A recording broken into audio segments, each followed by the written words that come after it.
ओम शांति। ओम शांति। ओम शांति। 26/10/23 प्रातः मुरली। ओम शांति। बाप दादा मधुबन। मीठे बच्चे, अभी घोर अंधियारा भयानक रात पूरी हो रही है। तुम्हें दिन में चलना है। यह ब्रह्मा के बेहद दिन और रात की ही कहानी है। प्रश्न है, सेकंड में जीवन मुक्ति प्राप्त करने व हीरे तुल्य जीवन बनाने का आधार क्या है? उत्तर है सच्ची गीता, जो श्रीमद् भगवान वाच है। बाप तुम्हें सम्मुख जो डायरेक्शन दे रहे हैं, यह सच्ची गीता है, जिससे तुम्हें सेकंड में जीवन मुक्ति पद की प्राप्ति होती है। तुम हीरे तुल्य बनते हो। प्रश्न, स्वर्ग के घनेरे सुख किस पुरुषार्थ के आधार से मिलते हैं? उत्तर है, रोज की पढ़ाई और योग से स्वर्ग के घनेरे सुख मिल जाएंगे। इसलिए पढ़ाई में कभी थकना नहीं। बाप टीचर बनकर पढ़ा रहे हैं तो तुम अच्छे मार्क्स से पास होने का पुरुषार्थ करो। इसमें आशीर्वाद व कृपा की बात नहीं। गीत है, रात के राही थक मत जाना, सुबह की मंजिल दूर नहीं। ओम शांति। अभी गीत तुम बच्चों ने नहीं बनाए हैं, यह तो फिल्म वालों ने बैठ बनवाए हैं। अर्थ तो कुछ भी समझते नहीं। हर एक बात का यथार्थ अर्थ न जानने से अनर्थ हो जाता है। गाते हैं, समझते कुछ भी नहीं है। अब तुम बच्चों को श्रीमत मिली हुई है किसकी? भगवान की।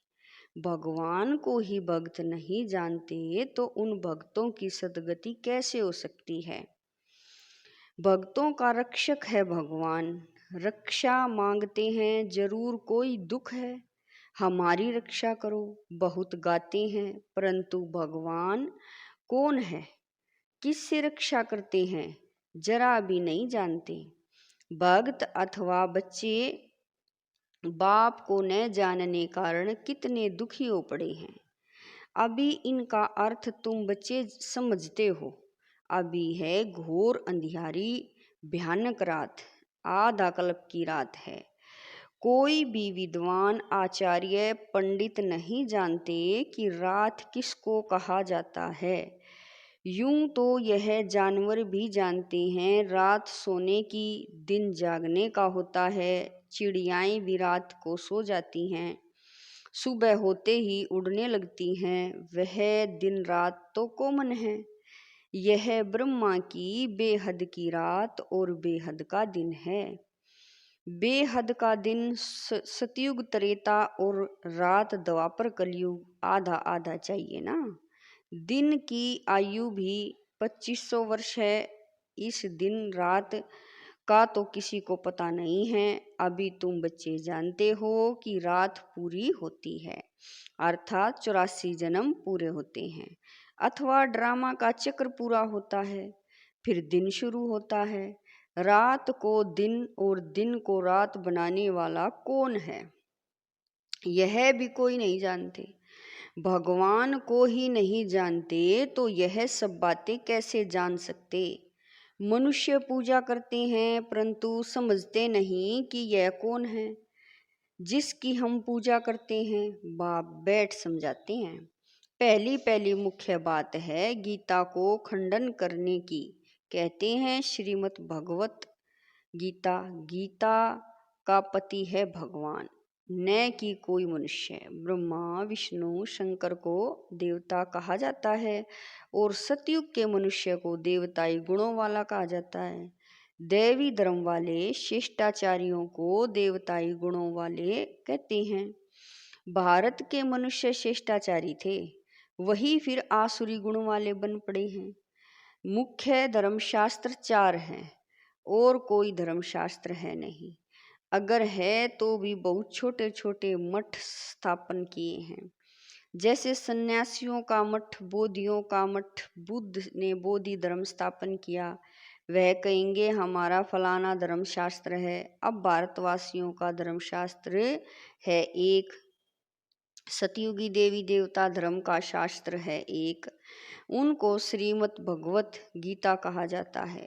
गीता माता उनका रचयिता है परम पिता परमात्मा श्री कृष्ण की आत्मा जब 84 जन्म पूरे करती है, तब फिर गीता के भगवान ज्ञान सागर परम पिता परमात्मा से सहज राजयोग और ज्ञान सीख ऊंच पद पाती है।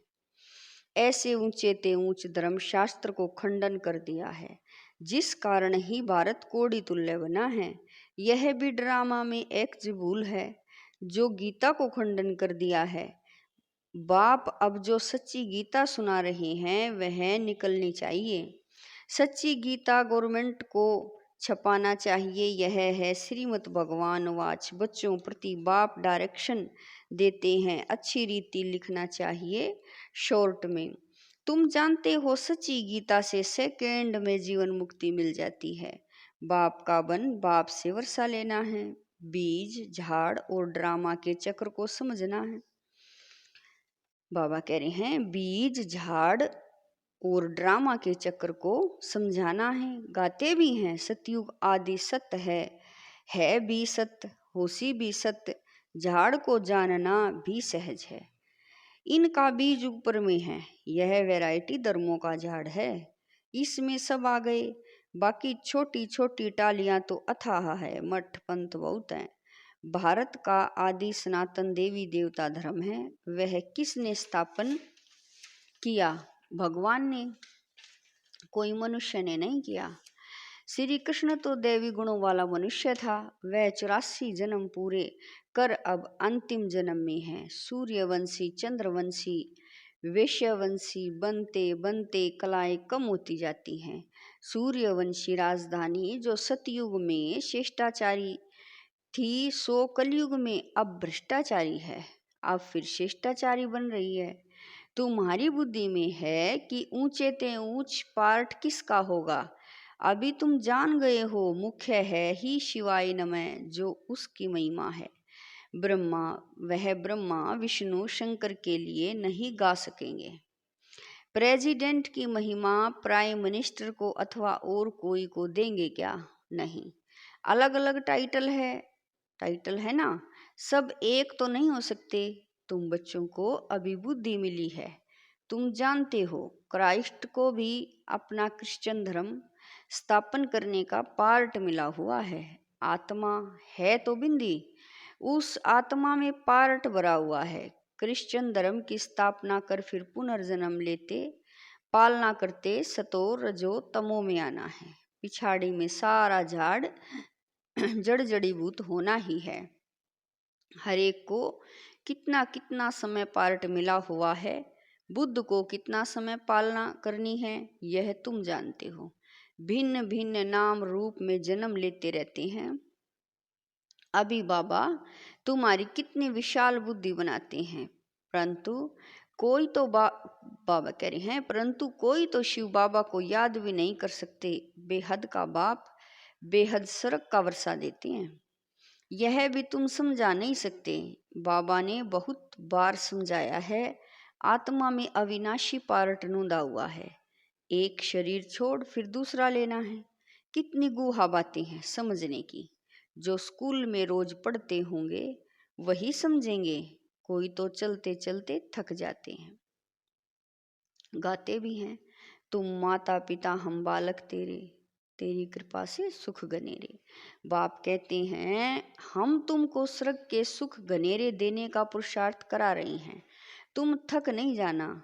इतनी ऊंचे ते ऊंच पढ़ाई पढ़ना तुम छोड़ देते हो।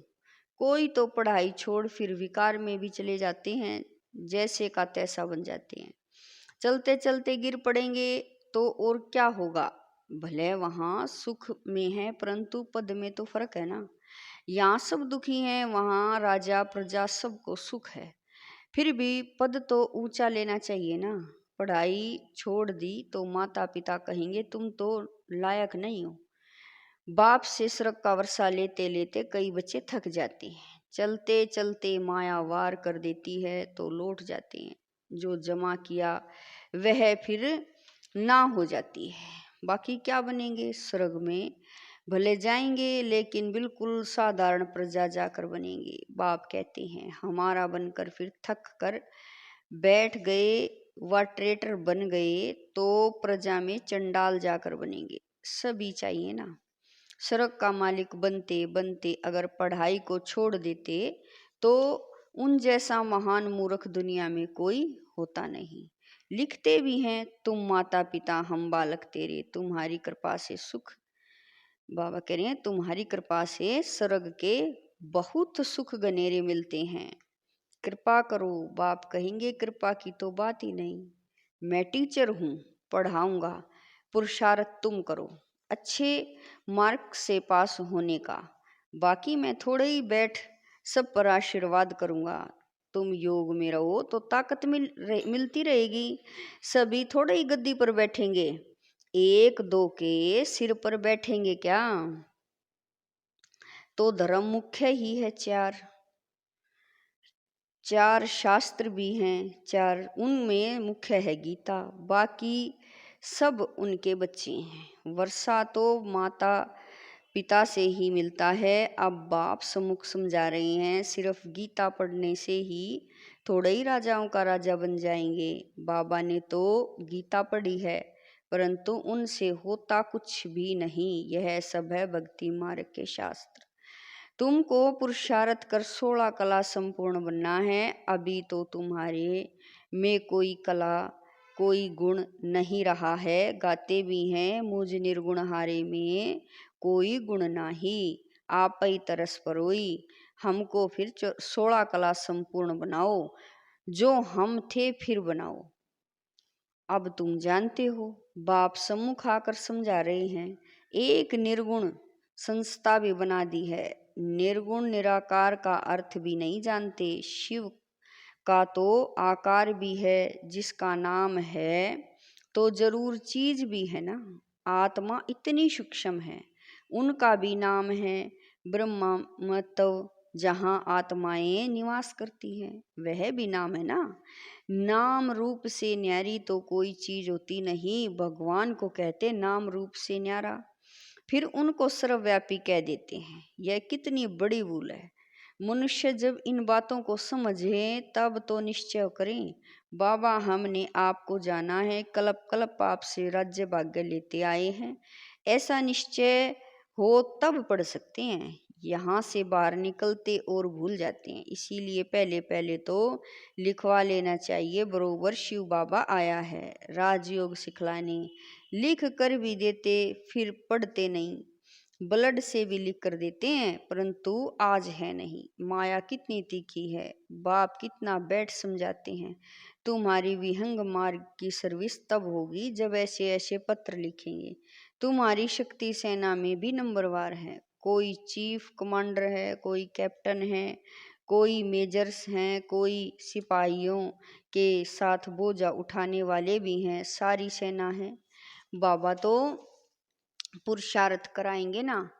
हर एक के पुरुषार्थ करने से समझ में आता है। यह राजा रानी बनेगा व अच्छी साहूकार प्रजा में जाएंगे, यह साधारण प्रजा में जाएंगे, यह दास दासी बनेंगे। यह तो बिल्कुल सहज है समझने का।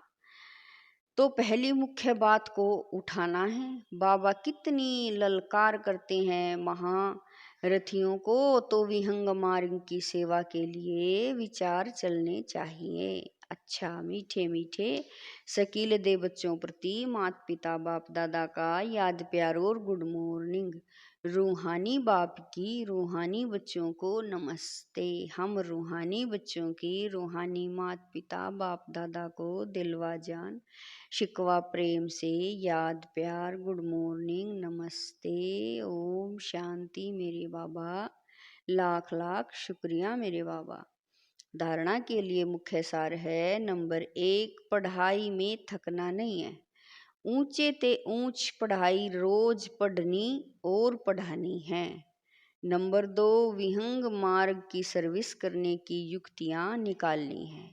योग में रह बाप से ताकत लेनी है, कृपा आशीर्वाद मांगनी नहीं है।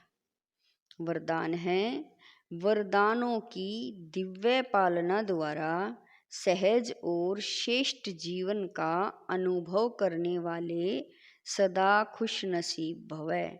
वरदान है, वरदानों की दिव्य पालना द्वारा सहज और श्रेष्ठ जीवन का अनुभव करने वाले सदा खुश नसीब भवै।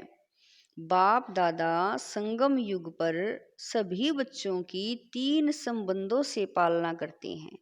बाप के संबंध से वर्षे की स्मृति द्वारा पालना, शिक्षक के संबंध से पढ़ाई की पालना और सतगुरु के संबंध से वरदानों के अनुभूति की पालना एक ही समय पर सबको मिल रही है। इसी दिव्य पालना द्वारा सहज और श्रेष्ठ जीवन का अनुभव करते रहो।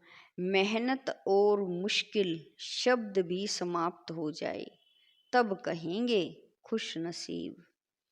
स्लोगन है, बाप के साथ साथ सर्व आत्माओं के स्नेही बनना ही सच्ची सद्भावना है। स्लोगन है, बाप के साथ साथ सर्व आत्माओं के स्नेही बनना ही सच्ची सद्भावना है। ओम शांति।